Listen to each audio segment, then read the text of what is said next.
Good morning.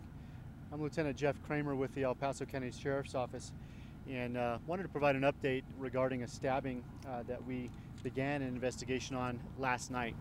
We received a 911 call about 11:12 p.m. last night. The 911 call was reporting that a stabbing had occurred at a home here in the 9500 block of East Woodman Road. When our deputies arrived on scene, they did discover a 1-year-old child was deceased. A 3-year-old child had serious injuries and was transported to a local hospital.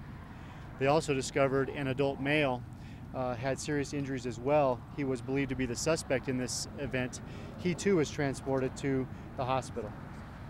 The 3-year-old child tragically has died from his injuries, and the suspect has died as well.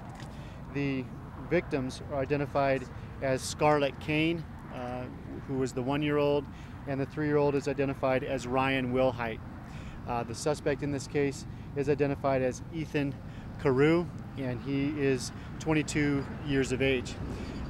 As you can imagine, this is a very certainly a sad situation, but also a situation that requires a lot of effort and thorough work from our investigators. They were on this scene all night last night. They continue much of their efforts this morning from our offices and other locations as they continue to look into what is an active investigation for us still. Because it is in the early stages, we're not elaborating on too much detail as far as what we believe may have occurred. In fact, some of those questions are still unanswered, but those are the ones that we're seeking to try to answer in terms of what led up to this tragic event. I'll take a few questions if you folks want to give us Can you some. tell us the relationship of the 2 children and the suspect? It's my understanding that the 2 children are siblings. The suspect is not the father of those siblings, but he was associated with the family.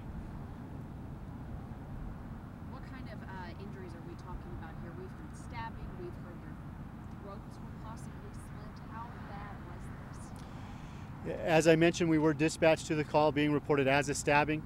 I'm not able to elaborate on what those injuries were. Obviously, we need to allow time for not only the investigation to make some progress, but also, and perhaps more importantly to your question, allow the El Paso County coroner to conduct the autopsies and then rest more definitively on the results from those examinations. At one point, we heard this happened in an outbuilding. What in the world were 2 young children doing in an outbuilding at 11 o'clock at night? This property does have a few different trailers, as I understand, and several outbuildings on the property, to include some shed type structures as well as barns, things of that nature.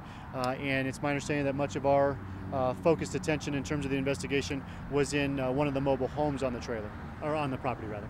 Can you talk about a little bit how you got the call at all for what led you out here to respond to this scene late last night?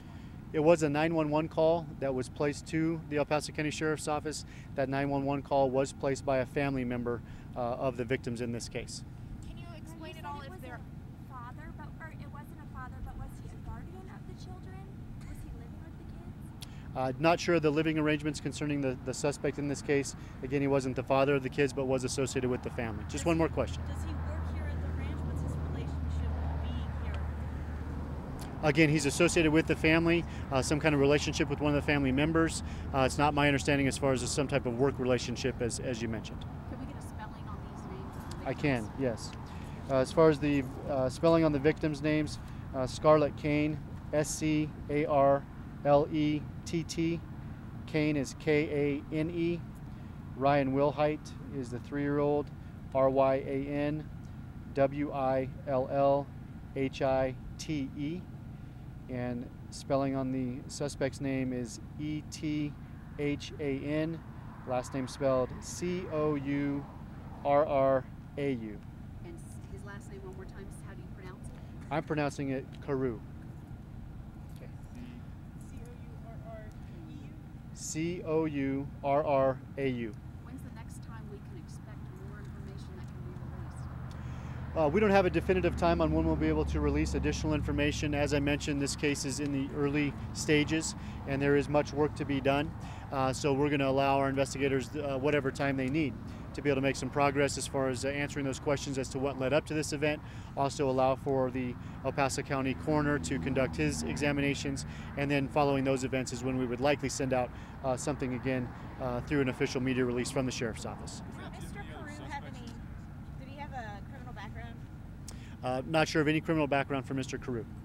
One more question. Any other suspects in this case at all? At this time, we're not looking for any other individuals involved in this event. Okay. Thank you very much for your time.